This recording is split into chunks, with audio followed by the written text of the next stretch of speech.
नमस्कार महाराष्ट्रातल्या भावी अधिकारी विद्यार्थी मित्र आणि मैत्रिणींनो, मी स्वप्न राठोड आपल्या सगळ्यांचे स्वागत करतो PWMPSC वाला या आपल्या फेवरेट यूट्यूब चॅनलवर.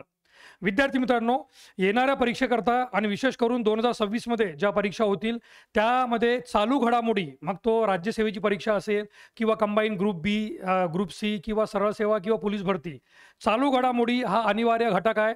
आणि या चालू घडामोडी करंट अफेअर घटकमधला एक महत्त्वाचा छोटेखानी व्हिडिओ आज आपण घेऊन आलेलो आहोत. तो म्हणजे 2025च्या नोबेल पुरस्कार विजेत्याची संपूर्ण यादी. एकतर तुम्हाला जोड्या लावा या फॉर्मॅटमध्ये, मॅच द पेअर या फॉर्मॅटमध्ये प्रश्न विचारतील, किंवा सिंगल लाईनवर सुद्धा क्वेश्चन येऊ शकतो की भौतिकशास्त्राचे नोबेल कोणाला भेटले, रसायनशास्त्राचे नोबेल कोणाला भेटले, वैद्यकशास्त्र किंवा मेडिसिनमधलं शांततेचं कोणतं एक तुम्हाला नोबेल पुरस्कार विचारला जाऊ शकते. तुम्ही बघू शकता माझ्या मागे नका हे जे नोबेल प्राईजचं नका जे गोल नका तुम्हाला हे दिसत आहे गोल्ड मेडल, यावर अल्फ्रेड नोबेल यांचं नका चित्र काढलेलं आहे, अल्फ्रेड नोबेल किंवा चित्र रेखाटलेलं आहे याच्यावर त्यांचं, आणि इथे लिहून पण आहे अल्फ्रेड नोबेल. आणि अल्फ्रेड नोबेल यांनी डायनामिटचा शोध लावला होता. तसं तर अल्फ्रेड नोबेल यांच्या नावाने जवळपास 355 पेटेंट होते, 355 पेटेंट. आजही सध्या या 21व्या शतकामध्ये असा एकही व्यक्ती नाही की ज्याच्या नावे 355 पेटेंट असेल. पण त्या काळात या व्यक्तीच्या नावाने 355 पेटेंट होते. त्यांनी जेलॅटिनपासून तर मोठमोठ्या एक्सप्लोजिव्हचा शोध लावला, पण त्यांचा सर्वात मोठा शोध म्हणजे डायनामिट, ज्यामुळे ते पूर्ण जगात प्रसिद्ध झाले. आणि ऑलरेडी ते फार श्रीमंत घरातले होते, स्वीडन या देशातले रहिवासी किंवा स्वीडन या देशाचे नागरिक, आणि श्रीमंत वेल्दी बिझनेसमॅन होते. पण त्यातही त्यांचा जो शास्त्रज्ञ दिमाग होता, त्यांच्या जीवनाचा एक भाग, त्या शास्त्रज्ञ दिमागाने डायनामिटचा शोध लावला. हा डायनामिटचा शोध लावताना त्यांना जेवढा आनंद झाला, पण त्यांच्या उतरवयात तेवढंच त्यांना दुःख झालं. आणि त्यांनी म्हटलं पण की मनुष्य, ह्युमन काइंड म्हणजे मानवी जीवनासाठी सर्वात धोकादायक किंवा सर्वात हानिकारक जर कोणता शोध लावला असेल तर तो मी लावला, असं हे वाक्य अल्फ्रेड नोबेल यांनी म्हटलं होतं. याच अल्फ्रेड नोबेल यांच्या मरणोत्तर यांनी मरताना एक मृत्यूपत्र किंवा इच्छापत्र बनवलं होतं, ज्यानुसार दरवर्षी जगातला सर्वात मोठा आणि सर्वात जास्त मान सन्मान मानला जाणारा नोबेल पुरस्कार देण्यात येतो, नोबेल पुरस्कार. ही त्यांची टेस्टामेंट म्हणजेच त्यांचं विल किंवा त्यांचं मृत्यूपत्र. या मृत्यूपत्रामध्ये त्यांनी ओरिजिनली पाच म्हणजे भौतिकशास्त्र, फिजिक्स, रसायनशास्त्र, केमिस्ट्री, शरीरक्रिया विज्ञान, मेडिसिन, वैद्यकशास्त्र म्हणजेच मेडिसिन, आणि साहित्य म्हणजे लिटरेचर आणि शांती, पीस, या ओरिजिनली 5 क्षेत्रामध्ये त्यांनी आपल्या संपत्तीचा किंवा आपल्या पेटेंटमधून दरवर्षी त्यांना जो हिस्सा भेटतो, पेटेंटद्वारे त्यांना जी कमाई होते, त्या कमाईचा हिस्सा सर्वांना समान विभागून देण्यात यावा. ओरिजिनली मूळतः 5 क्षेत्रांचा त्यांनी त्यात नमूद केलं होतं त्यांच्या मृत्यूपत्रामध्ये. 6वा विषय किंवा 6वा जे क्षेत्र आहे ज्यामध्ये नोबेल पुरस्कार देण्यात येतं ते म्हणजे अर्थशास्त्र, इकॉनॉमिक्स. ते नंतर डिवाइस करण्यात आलं. परंतु ही एक्झामच्या दृष्टीने माहिती लक्षात ठेवा, 27 नोव्हेंबर 1895 रोजी अल्फ्रेड नोबेल यांनी त्यांच्या शेवटच्या मृत्यूपत्रावर, तर आत्ता तुम्हाला जे दाखवलेलं मी मृत्यूपत्र, याला विल किंवा टेस्टामेंट म्हणतात, टेस्टामेंट. या टेस्टामेंटमध्ये किंवा मृत्यूपत्रावर स्वाक्षरी केली, ज्यामध्ये स्पष्टपणे होतं की त्यांच्या संपत्तीचा सर्वात मोठा वाटा.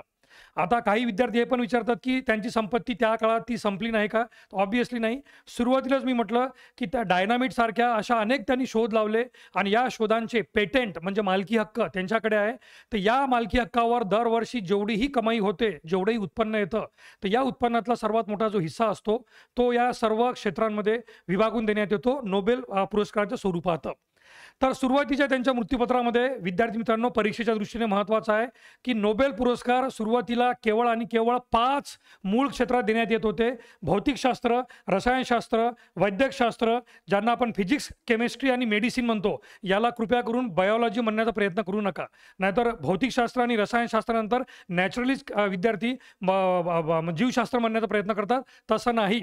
फिजिक्स, केमिस्ट्री, त्यानंतर त्याला मेडिसिन, मेडिसिन म्हणतो आपण, वैद्यकशास्त्र, आणि मग साहित्य, लिटरेचर आणि शांती या क्षेत्रातल्या पुरस्कारांना देण्यात येईल नोबेल पारितोषिके.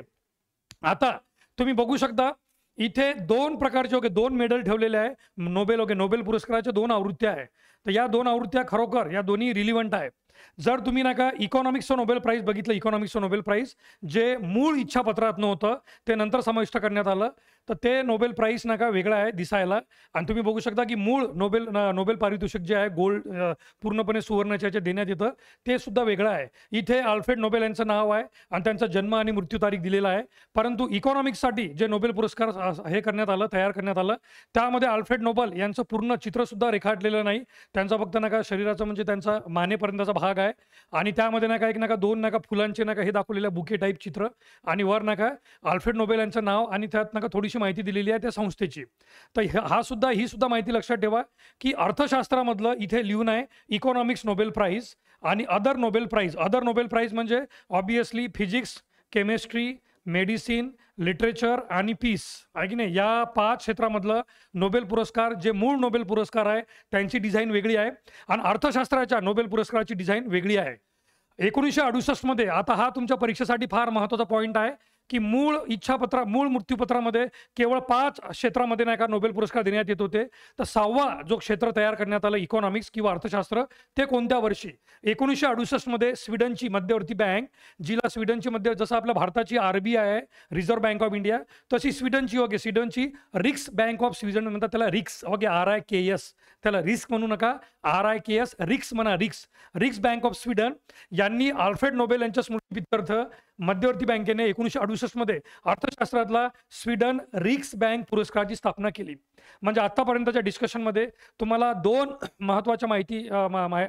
महत्वाचे तुमचे फ्युचरिस्टिक क्वेश्चन तयार झाले की अल्फ्रेड नोबेल यांनी डायनामिटचा शोध लावला होता, 355 पेटंट त्यांच्या नावाने. मूळ मृत्यूपत्रामध्ये केवळ 5च क्षेत्रामध्ये नोबेल पुरस्कार द्यायचा होता, पण 1968 मध्ये स्वीडनच्या मध्यवर्ती बँक यांनी इकॉनॉमिक्स किंवा अर्थशास्त्र हा एक नवीन क्षेत्र तयार केलं ज्यामध्ये नोबेल पुरस्कार देण्याची सुरुवात करण्यात आली. आता यावर्षी 2025च्या नोबेल पुरस्काराची आपण पूर्ण माहिती घेऊन घेऊया.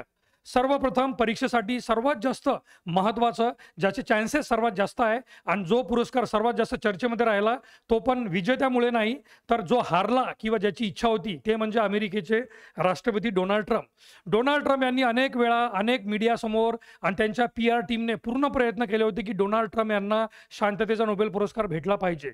पर्याप्स असं म्हणतात की डोनाल्ड ट्रम्प हे बहुतेक पहिले व्यक्ती असावे ज्यांनी जागोजागी पदोपदी स्वतःहून उघडपणे ही इच्छा व्यक्त केली की मला नोबेल पुरस्कार द्या किंवा मी नोबेल पुरस्काराचा मी खरा मानकरी आहे, असं ओपन टू ओपन त्यांनी म्हटलेलं.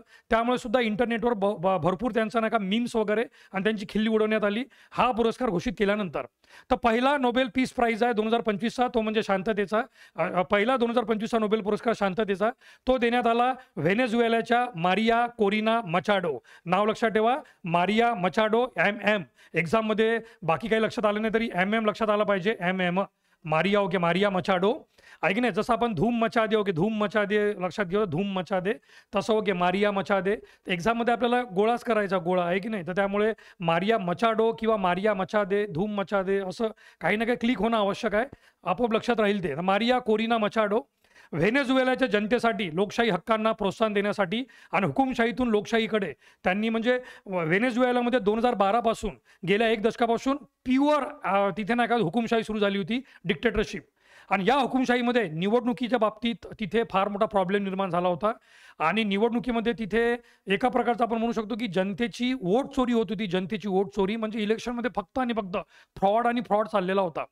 तर या मारिया मचाडो यांनी त्या इलेक्शनमधला फ्रॉड लोकांच्या निदर्शनास आणला, तो फ्रॉड थांबवला आणि 2012 पासून जी हुकुमशाही होती त्या हुकुमशाहीपासून लोकशाहीकडे व्हेनेझुएला नेलं. आणि त्यामुळे नाही का म्हणजे या पुरस्काराची प्रसिद्धी फारच जास्त भेटली आणि या पुरस्कार देताना तो नावसुद्धा म्हणजे व्हिडिओसुद्धा नका प्रेझेंट करण्यात आलं आणि त्या व्हिडिओमध्ये त्यांनी सांगितलं की यावर्षीचा नोबेल पुरस्कार शांततेचा हा मारिया मचाडो यांना देण्यात येत आहे. त्यानंतर दुसरा जो आहे तो नोबेल प्राईज म्हणजे साहित्याचा. 2025चा साहित्यातला नोबेल पुरस्कार हंगेरियन लेखक. पहिला प्रश्न तुमचा इथे तयार होईल जर एक्झाममध्ये प्रश्न आला की हे जे लेखक आहे साहित्यामध्ये नोबेल पुरस्कार जिंकणारे ते कोणत्या देशाचे आहेत? हंगेरियन. त्यांचं नाव आहे लाझ्लो क्रॅझ्नाहोरकाई. लाझ्लो क्रॅझ्नाहोरकाई यांना त्यांच्या पुस्तकाची लिखाण स्टाईल कशी आहे बघा, सशक्त आणि दूरदर्शी कार्यासाठी. म्हणजे त्यांच्या लिखाणामध्ये कुठे ना कुठे एक दूरदर्शीपणा आहे आणि तो दूरदर्शीपणा कोणत्या बॅकग्राऊंडवर दाखवण्यात आलेला आहे नेहमी, तर तो म्हणजे सर्वनाशाच्या दहशतीच्या मध्यभागी. आता सर्वनाशाचा दहशत म्हणजे काय? आज जगामध्ये कोणत्या ना कोणत्या स्वरूपात सर्वनाश आणि दहशत ही सुरूच आहे. कुठे आतंकवादी किंवा दहशतवादांची दहशत आहे, कुठे 2 देशांमध्ये युद्ध चालू आहे तर न्यूक्लिअर बॉम्बची दहशत आहे, कुठे इंटरनॅशनल ट्रेड वॉर सुरू झालेला आहे तर त्या ट्रेड वॉरमुळे अनेक अर्थव्यवस्था कोलमडून पडतील याची दहशत आहे. कोरोना किंवा कोविड-19 सारखा व्हायरस आणि त्याच्यापेक्षा डेडली व्हायरस येऊ शकतो का याची दहशत आहे. म्हणजे कोणत्या ना कोणत्या स्वरूपात दहशत आहे म्हणजे आहे. याला ॲपोकॅलिप्स म्हणतात इंग्रजीमध्ये ॲपोकॅलिप्स. तर त्याच ॲपोकॅलिप्स किंवा सर्वनाशाच्या दहशतीच्या मध्यभागी त्यांच्या लिखाणाचा जो केंद्रबिंदू असतो तो जगात कुठे ना कुठे सर्वनाश किंवा सर्वनाशाच्या दहशतीचा हा मध्यबिंदू केंद्रबिंदू असतो. यामुळे नाही का हंगेरियन लेखक लाइज्लो क्रॅझ्ना होरकाई नाव लक्षात ठेवा. लाझलो किंवा लाइज्लो क्रॅझ्ना होरकाई यांना यांना साहित्याचा नोबेल पुरस्कार देण्यात आला. आणि यापूर्वी म्हणजे तुम्हाला एक्झाममध्ये प्रश्न काय येतील की यांची कोणकोणती महत्त्वाची पुस्तके आहे आणि यांनी कोणती महत्त्वाच्या कादंबरी किंवा नॉवेल लिहून काढलेल्या आहे. कृपया करून विद्यार्थ्यांना माझी नम्र विनंती आहे की आपल्या या व्हिडिओमध्ये आपण एवढे डिटेल सांगू शकत नाही, तर मी तुम्हाला एक जबाबदारी सोपवतो की साहित्याचा नोबेल पुरस्कार जिंकणारे लाइज्लो क्रॅझन होरकाई जे आहे यांचे महत्त्वाच्या आणि जगप्रसिद्ध गाजलेल्या कादंबरी नॉवेलचे नाव लक्षात ठेवा. परीक्षेमध्ये येऊ शकतात की यंदाचे साहित्याचा नोबेल पुरस्कार जिंकणारे लाइज्लो यांची महत्त्वाची पुस्तके कोणती किंवा कादंबऱ्या कोणत्या हा प्रश्न तुम्हाला येऊ शकतो. 2014 मध्ये त्यांच्या सेईबो देअर बिलो या कादंबरीला पुरस्कार सुद्धा भेटला होता आणि ते मॅन बुकर आंतरराष्ट्रीय पुरस्कार मिळवणारे सुद्धा पहिले हंगेरियन लेखक बनले होते. त्यानंतर तिसरा जो पुरस्कार आहे तो म्हणजे इकॉनॉमिक्समधला. इकॉनॉमिक्समध्ये जो पुरस्कार देण्यात आला तो तिघांना विभागून देण्यात आला. जोल मोकिर, फिलिप ॲगिहॉन आणि पीटर होवरिट यांनी एकदम सरळ सोप्या भाषेत सांगतो की यांनी काय म्हटलं होतं, इनोव्हेशन ड्रिवन इकॉनॉमी. म्हणजे आज जगामध्ये जर अर्थव्यवस्थेला वेगाने नका प्रगती करायची असेल आणि ही अर्थव्यवस्थेची प्रगती म्हणजे विकास चिरकालीन टिकून ठेवायचा असेल तर इनोव्हेशन म्हणजे रिसर्च आणि इनोव्हेशन नवीन शोध लावत राहणं आवश्यक आहे. आणि नवीन शोध लावून नाविन्यपूर्ण वस्तू आल्या तर त्या नाविन्यपूर्ण वस्तू आल्यामुळे ज्या जुनाट वस्तू आहे किंवा ज्या जुनाट टेक्नॉलॉजी आहे त्या ऑटोमॅटिकली रेसच्या बाहेर जातील म्हणजे कॉम्पिटिशनच्या बाहेर जातील आणि जो नवीन प्रॉडक्ट येणार तो नवीन प्रॉडक्ट लोकांना अट्रॅक्ट करणार. आणि अशा प्रकारे नवीन रिसर्च आणि नवीन इनोव्हेशन करून नाविन्यपूर्ण गोष्टी मार्केटमध्ये आल्या पाहिजे तरच तुमचा विकास हा लॉंग टर्म हा म्हणजे चिरकालीन सस्टेनेबल चालू शकतो. असा नका इकॉनॉमिक्सचा त्यांनी नका जो शोध किंवा त्याच्या शोधांसाठी या तिघांना इकॉनॉमिक्सचा नोबेल पुरस्कार विभागून देण्यात आला. 1968 पासून सुरू करण्यात आलेला अर्थशास्त्राचा नोबेल जोएल मोकिर, फिलिप ॲगिहॉन आणि पीटर होविट. त्यानंतर फिजिओलॉजी म्हणजे मेडिसिन हा एक इंटरेस्टिंग राहिलेला आहे. फिजिओलॉजी किंवा मेडिसिन यातला पुरस्कार हा सुद्धा 3 शास्त्रज्ञांना विभागून देण्यात आला. मेरी ब्रुमको, फ्रेड रॅम्सडेल आणि शिमॉन सागागुची यांनी एवढा पद्धतशीर शोध लावला. एकदम सरळ सोप्या भाषेत सांगायचं तर आपल्या शरीरामध्ये जे बाहेरचे हानिकारक मायक्रोब्स येतात आणि आपल्या शरीरामध्ये एंट्री करतात त्यांनी काय केलेलं आहे उत्क्रांतीमध्ये इव्होल्युशनमध्ये बघा मायक्रोब्स किती चालाक झालेले आहे किंवा मायक्रोब्सनी उत्क्रांतीमध्ये स्वतःमध्ये किती बदल आणलेले आहे. आपल्या शरीरातले जे हेल्दी सेल असतात त्या हेल्दी सेलसारखं डुप्लिकेट रूप सेम टू सेम एक्झॅक्टली रूप धारण करतात हे मायक्रोब्स म्हणजे बाहेरचे हानिकारक मायक्रोब्स व्हायरस किंवा बॅक्टेरिया आपल्या शरीरातल्या हेल्दी पेशीसारखं डुप्लिकेट रूप धारण करतात. अशा वेळेस आपल्या शरीराची जी इम्युनिटी आहे रोगप्रतिकार शक्ती ही बुचकाळ्यात पडू शकते की कोणत्या सेलला मारायचं आणि कोणत्या सेलला किंवा कोणत्या पेशींना जिवंत ठेवायचं.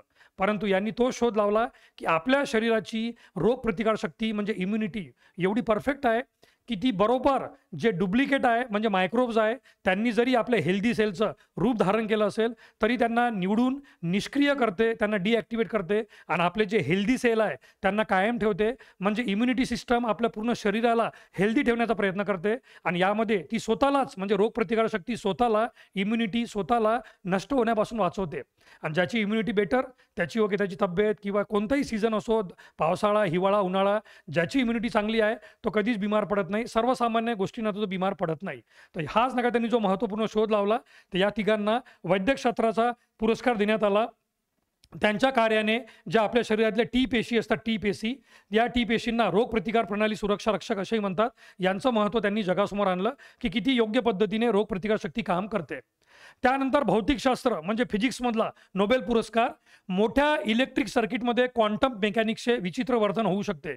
आता सर्वात पहिले तर विद्यार्थी मित्रांनो क्वांटम मेकॅनिक्स हे समजून घेतलं पाहिजे. यासाठी तुम्ही गुगलवर सर्च करा आणि ज्यांना ते समजणार नाही त्यांना सोप्या भाषेत सांगतो. क्वांटम मेकॅनिक्स म्हणजे काय, की आपल्या दररोजच्या जीवनामध्ये हे जे मोठमोठे इलेक्ट्रिक सर्किट असतात, यामध्ये जे ॲटम आणि सब ॲटम असतात, ॲटम आणि सब ॲटम ज्यांची हालचाल होते, हे ॲटम आणि सब ॲटम म्हणजे हे पदार्थ स्वतःला पार्टिकल म्हणून सुद्धा गुणधर्म दाखवतात आणि कधी कधी वेव्ज म्हणून सुद्धा गुणधर्म दाखवतात. म्हणजे ॲटम एकच आहे, एकच ॲटम आहे, पण तो ॲटम कधी कधी छोट्या पार्टिकल मायक्रो पार्टिकल सारखा सुद्धा वागतो, तर कधी कधी नका तो तरंग लांबी म्हणजे ज्यांना वेव्ज म्हणतो आपण, त्या वेव्ज प्रमाणे सुद्धा वागतो. अशा प्रकारे एकच पदार्थ दोन प्रकारचे गुणधर्म दाखवतो आणि हे आपल्या दररोजच्या जीवनामध्ये डेली बेसिसवर प्रत्येक सेकंदाला होत आहे हे यांनी दाखवलं होतं. तर क्वांटम मेकॅनिक्सचे विचित्र वर्तन त्यांनी दर्शवले. म्हणून या तिघांना जॉन क्लार्क, मायकल डेओरेट आणि जॉन मार्टिन्स यांना नोबेल प्राइज फिजिक्समधला देण्यात आलेला आहे. आणि सर्वात शेवटचा नोबेल प्राइज तो म्हणजे केमिस्ट्रीमधला नोबेल प्राइज देण्यात आला रसायनशास्त्रामधला. यांनी शोध लावला for the development of metal organic framework. याला MFO म्हणतात तुम्ही, MFO metal framework. Okay, MOF म्हणतो आपण याला, MOF. Okay, metal organic framework, MOF. तर या MOFचा अर्थ काय, MOF एक प्रकारचं स्ट्रक्चर असतं, स्ट्रक्चर एकमेकांना जोडलेले अणुरेणू, आणि या अणुरेणूपासून एकदम स्ट्रॉंग स्ट्रक्चर बनतं एक. जसं आपल्या साखळ्या असतात, साखळ्या चेन असतात, त्या चेन एकमेकांमध्ये कसे गुंफलेले असतात, तसे इथे ॲटम आणि मॉलिक्यूल एकमेकांना गुंफलेले असतात. आणि ह्या ॲटम आणि मॉलिक्यूल एकमेकांसोबत गुंफलेले असून त्यांची एक लॉंग स्ट्रक्चर चेन बनते. आणि या चेनचा वापर कुठे कुठे करण्यात येतो, तर गॅस साठवणूक करण्यासाठी. आज जगातल्या विविध भागात मोठमोठे गॅसचे साठे सापडतात, तर हे गॅसची साठवणूक करून ठेवण्यासाठी. प्रदूषक म्हणजे पोल्युटंट, मग ते नायट्रोजन ऑक्साईड असो, सल्फर डायऑक्साईड असो, ओझोन असो किंवा इतर कोणत्याही प्रकारचे प्रदूषक असो, त्या प्रदूषकांना म्हणजे पोल्युटंट्सना पकडणे. जगातल्या विविध भागात पाणी साठवणे, जेणेकरून पाणीची कमतरता जिथे असेल तिथे पाण्याचा योग्य पुरवठा करता येतो. पाणी साठवणे यासारख्या अनुप्रयोगासाठी ही साखळी वापरल्या जाऊ शकते. तर यामध्ये ही एक आण्विक रचना आहे. आण्विक रचना म्हणजे it is a nuclear structure. आणि न्यूक्लिअर स्ट्रक्चरमध्ये जे छोटे न्यूक्लिअर स्ट्रक्चरमध्ये छोटे जे ॲटम मॉलिक्यूल आहे ते एकमेकांसोबत साखळीच्या रेंजमध्ये असतात. तर विद्यार्थी मित्रांनो, अशा प्रकारे यावर्षी नोबेल प्राइज जे देण्यात आले सहाय्यक क्षेत्रामध्ये, तर तुम्हाला परीक्षेच्या दृष्टीने मला असं वाटतं माझ्या अनुभवावरून की तुम्हाला परीक्षेमध्ये सर्वात नंबर 1 चान्सेस आहे मारिया मचाडो यांचे, कारण डोनाल्ड ट्रम्पमुळे तो पुरस्कार फारच जास्त गाजला. तर तुम्हाला शांततेचा नोबेल पुरस्कार डेफिनेटली विचारू शकतात. सेकंड नंबरवर येणार इकॉनॉमिक्स किंवा लिटरेचर. सेकंड नंबरवर इकॉनॉमिक्स किंवा लिटरेचर डेफिनेटली येऊ शकतात. हंगेरियन लेखक आहे, त्यांची पुस्तकं विचारू शकतात. आणि त्यांनी मॅन बुकर पुरस्कार जिंकणारे पहिले हंगेरियन लेखक आहे, ते सुद्धा विचारू शकतात, लाजलो. आणि त्यानंतर नका इकॉनॉमिक्सबद्दल सुद्धा विचारू शकतात तुम्हाला की इकॉनॉमिक्समध्ये कशासाठी देण्यात आलं, तर तुम्हाला सांगता आलं पाहिजे. इनोव्हेशन बेस, की नवीन रिसर्च करत राहा. आणि जोपर्यंत ज्या देशात नवीन रिसर्च होत राहील तोच देश समोर जाईल. फॉर एक्झाम्पल चायना आहे की नाही. आता या सगळ्या पुरस्कारांची यादी बघितल्यानंतर तुमच्यासाठी फार एक इंटरेस्टिंग प्रश्न सोडून चाललेलो आहे विद्यार्थी मित्रांनो मी या व्हिडिओच्या एंडला. तुम्हाला काय वाटतं की भौतिकशास्त्र, रसायनशास्त्र, वैद्यकशास्त्र, अर्थशास्त्र, शांतता आणि साहित्य या 6 क्षेत्राच्या व्यतिरिक्त अजून कोणकोणत्या क्षेत्रात नोबेल पुरस्कार द्यायला हवं? तुम्हाला काय वाटतं विद्यार्थी मित्रांनो? बिंदासपणे आपले मत मांडा आणि या प्रश्नाचं नक्की उत्तर देण्याचा प्रयत्न करा. अजून कोणकोणत्या क्षेत्रात नोबेल पुरस्कार द्यायला हवंय असं तुम्हाला वाटतं? आणि नोबेल पुरस्कारांमध्ये आपल्या भारतीयांची संख्या एवढी कमी का आहे ते सुद्धा सांगण्याचा प्रयत्न करा. की जगात इतरत्र बाकी सर्व देशांचे सायंटिस्ट किंवा लेखक आणि अर्थतज्ञ एवढे मोठ्या प्रमाणात नोबेल पुरस्कार जिंकत आहे, पण आपल्या भारतासारख्या देशामधून एवढी मोठी लोकसंख्या आणि एवढी प्रचंड स्किलफुल आणि हुशार लोकसंख्या, अभ्यासपूर्ण लोकसंख्या, या लोकसंख्येमधून अजूनही नोबेल पुरस्कार विजेते का प्राप्त होत नाही आहे? परंतु या प्रश्नाचं उत्तर नक्की देण्याचा प्रयत्न करा. आणि शक्य होत असेल तर जेवढेही पुरस्कार आज आपण बघितलेले आहे त्यामध्ये स्वतःची ट्रिक तयार करा. स्वतःची कृपया करून इतर कोणत्याही चॅनलवरून ट्रिक आत्मसात करण्याचा प्रयत्न करू नका, कारण एक्झाममध्ये विसरल्या जाते. आणि तुम्ही स्वतःहून जर ट्रिक तयार केली तर तुमची ट्रिक तुम्हाला कोणत्याही क्षणी आठवल्या जाऊ शकते. तर माझी फक्त नम्र विनंती एवढी आहे की या प्रश्नाचं उत्तर नक्की देण्याचा प्रयत्न करसाल की अजून कोणकोणत्या क्षेत्रात नोबेल पुरस्कार द्यायला हवे. तर विद्यार्थी मित्रांनो, व्हिडिओ तुम्हाला कसा वाटला नक्की सांगण्याचा प्रयत्न करा. जय हिंद, जय महाराष्ट्र, जय संविधान. धन्यवाद. Thank you so much.